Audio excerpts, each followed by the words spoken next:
Zee 24 तास एक पाऊल पुढे। आज आम्ही माननीय राज्यपालांची भेट घेतली। शिवसेना नेते, शिवसेनेचे आमदार आणि माननीय महापौर, महापालिकेचे प्रतिनिधी आणि राज्यपालांनाही आम्ही विनंती केली आहे की तुम्ही राज्य सरकारला अशा प्रकारचे निर्देश द्या की याच्यातून लवकरात लवकर तोडगा काढा, तिढा सुटला पाहिजे। आज शासन असं ताठरपणाने बसलेलं आहे की आम्ही काही बोलणंच करत नाही, असं चालत नाही। आता सर्वसामान्य माणसाला याचा त्रास व्हायला लागलेला आहे, गृहिणींना त्रास होतोय, दैनंदिन गरजेच्या वस्तू मिळत नाहीत। अशा वेळेला सरकारने ताठरपणा सोडून याच्यातून मार्ग काढायचे प्रयत्न सुरू केले पाहिजेत।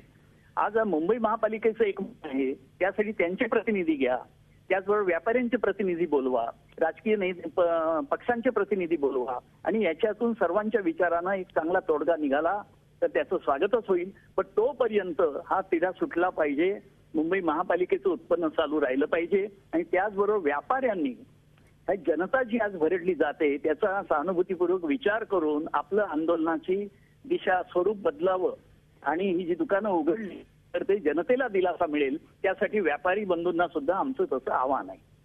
खरं आहे। आणि एकूणच आपण पाहिलं तर काही मागण्या किंवा काही जाचक तरतुदी वगळण्याची तयारी मुख्यमंत्र्यांनी दाखवली होती, मात्र ते आश्वासन पाळलं गेलं नाही आणि त्यासाठी आता एलबीटीज पूर्णपणे रद्द करा असंही काही व्यापारी संघटनांचं म्हणणं आहे। एकूणच या एलबीटीच्या मुद्द्यावर हे प्रकरण चिघळू नये याची दक्षता आता दोन्हीकडनं घेतली गेली पाहिजे। देसाई साहेब, हो, हे बरोबर आहे की सर्वांची जबाबदारी आहे आणि सर्वांनी जबाबदारीने वागावं, व्यापाऱ्यांनी जबाबदारीने वागावं, भान ठेवावं की हेच ग्राहक हा व्यापार चालवत असतात तेव्हा ग्राहकांना जास्त छळ त्यांचा होत असेल तर तो थांबला पाहिजे। सरकारने जो ताठरपणा आज धरलेला आहे तो ताठरपणा सोडला पाहिजे। झी 24 तास एक पाऊल पुढे।